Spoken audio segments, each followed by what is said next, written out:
Over the past few days, we've gotten a lot of insight into what JoJo Lands is going to be about. We got to look at our seemingly main protagonist right here, we got to look into the setting and his goal. But I think the most interesting thing about this goal is how it leads to what I think will be the alternate universe version of Giorno, the main character of Part 5. At this point, I'm pretty convinced that the main protagonist of Part 9 is going to be an alternate universe version of Giorno. Now, I don't know who the character's name is going to be, maybe something like Giovanni if they're a guy, who knows. But I think it's very interesting to see this Giorno-esque character as a protagonist once again, especially because of what Araki did with Josuke in Part 8, having that character be a sort of fusion of Kira and, well, Josuke into one character.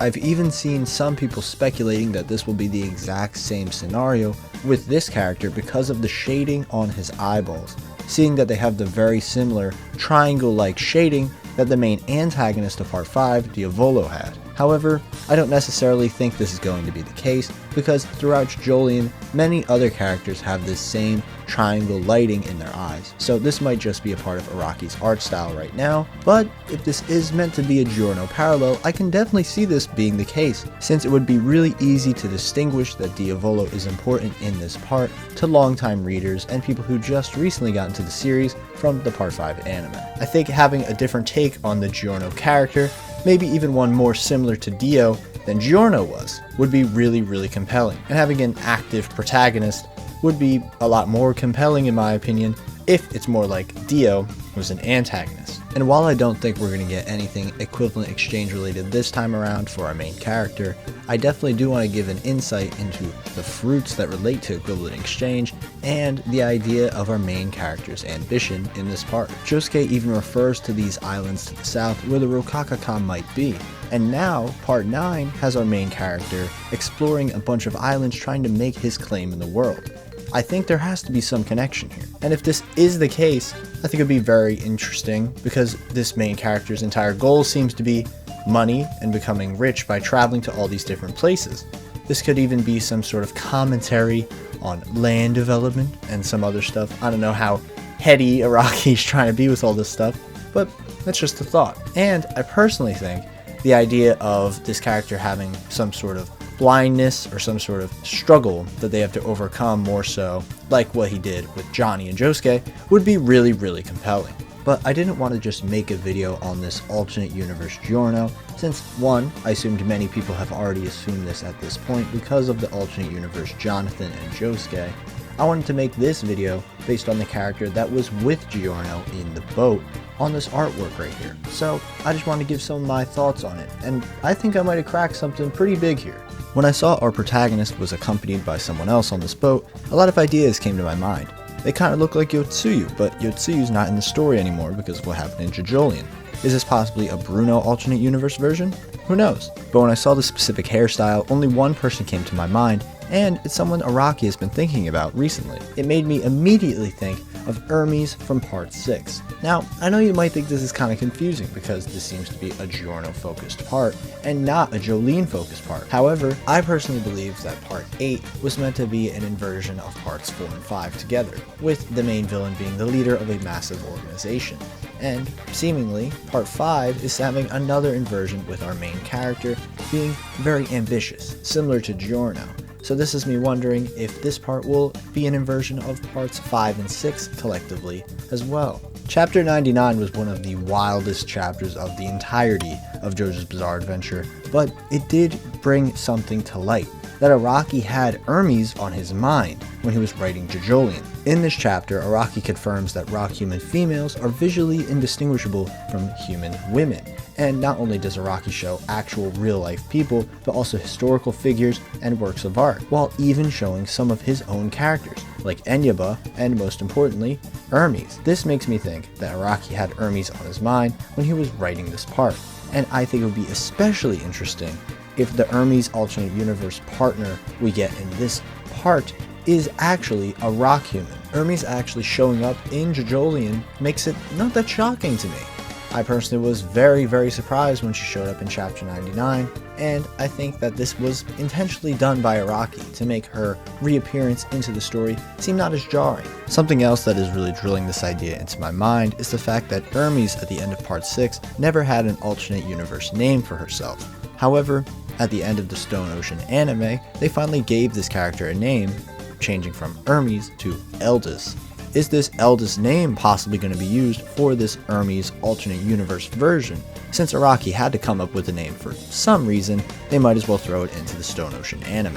However, there's one detail that I think is more important than any other one, and it's the fact that Araki has said in specific that this character is a descendant of Joseph. Joseph's main rivals throughout part 2 were obviously the Pillarmen, which the Rock Humans, in my opinion, are the alternate universe version of. I think it would be really interesting to see Joseph's descendant in this universe work with a Rock Human. It would be a really interesting parallel to how Joseph fought against the Rock Humans in Battle Tendency. And I think this would be an interesting development for the Rock Humans as an entity in the JoJo universe, because throughout all of JoJolion, their entire MO was basically being solitary and alone. If we end up having a part that has a Rock Human and a normal human bond together and grow, I think that would be really powerful and a great antithesis to what Toru was presenting us as the main antagonist of JoJolion. The main character, I think, is going to be an alternate universe version of Giorno, accompanied by an alternate universe version of Hermes, who is a Rock Human. And this part is going to be about not only going from place to place, maybe even with the main character being blind and needing this assistant character of Hermes, but it's also going to be about companionship and togetherness, and specifically duality, because you know I've been pushing that duality agenda for a long time, and it could be even better with the Rock Human duality as our main two characters. But in case you still don't believe me somehow, I'm going to have one little detail that I think changes everything. In the background of the new Part 9 promo, Araki included a bunch of sketches from some of the first chapter, obviously. And I don't think it's a coincidence that at the first chapter of Part 9, we see a character seemingly arriving at an airport, which just so happens to be the exact same way we're introduced to Giorno in Part 5. But again, that is just speculation, but I don't think there's, I think there's something there, guys, I'm not gonna lie. And that's gonna be it for my theory, but I'm gonna shout out some of the theories you guys have given me in the comments of the Lucky Joestar video, because a lot of you guys had some fire theories, in my opinion, that truly made me rethink what I expect from JoJo Lands. So I wanted to shout out you guys with the platform that I somewhat have, and make sure to give my thoughts on them and spread them out to more people if I could. The Rabbit Man reminds me a bit of Jobin, so for now I'm going to believe he's Mitsuba's son that Wu Tomoki almost killed near the end of Part 8.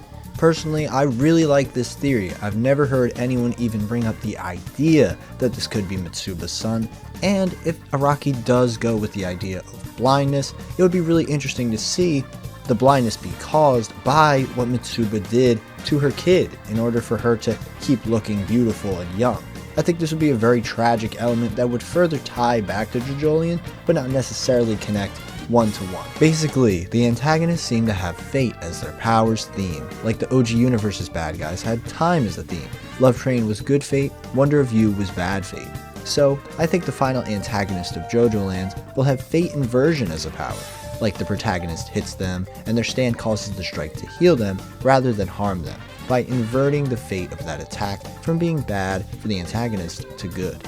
I don't really want to go that in depth with this, but I just really like this idea. I feel like this is pretty well thought out already, so I just wanted to shout this out because this is crazy and I love it. I still hope for a twin, but maybe his twin sister is the antagonist, but she won't have an acronym for JoJo. That will give us the first female main antagonist, and this opens up the door to giving the protagonist and antagonist a very complex relationship. Kind of like Jonathan and Dio, but way more intricate. Now I like this idea. I do really want the twin Joestar thing to be a thing. That was something I've really been riding for a while with the whole duality agenda I've been pushing, like I said earlier. But I'm a bit more wary of this being a thing because we only have one character seen as the main JoJo, and yes, we do have another person on the boat with them, which could be the twin. To be fair, it could be the twin. But I'm a bit more wary of this idea the more and more we're learning about JoJo Lands. So if the twin Joestar stuff does happen, that would be absolutely amazing. Hopefully it's Shizuka too, that would be awesome. I do really love Jonathan and Dio's connection. It feels very real and personal compared to a lot of the other rivalries with our hero and villain throughout the series. So I really would love that type of stuff. You know, having the family internal battle along with this grand world-shattering adventure, it would be sick and make it feel a lot more personal. And I think Araki would try and do that for what I presume to be the final part of JoJo, tying it all back to the beginning of the story to the end of the story. You know, and I talk about this in that one video, so I'll put a link right here. I have a personal theory that the main character's stand will be named after something related to blood. The original Universe MC stand names are all related to minerals: platinum, diamond, gold, stone, while the Steel Ball Run universe are related to the human body. Tusk equals bones, soft and white equals flesh, and all the Scotland, Joestar Mansion, and Phantom Blood talk made me think more and more about it. I love this theory. This is probably my favorite comment I saw in that entire video. Maybe I haven't been in the JoJo fandom that in depth, but I've never heard this before ever, but it feels way too perfect for it not to happen.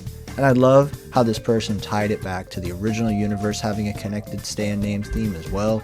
Super, super sick. And I love this theory. And I absolutely think it could happen because Araki has been trying to push this idea of the JoJo characters having these senses of loss and connecting that with their stand names being something related to humanity. Ugh, it's like chef's kiss. Like, it's that good.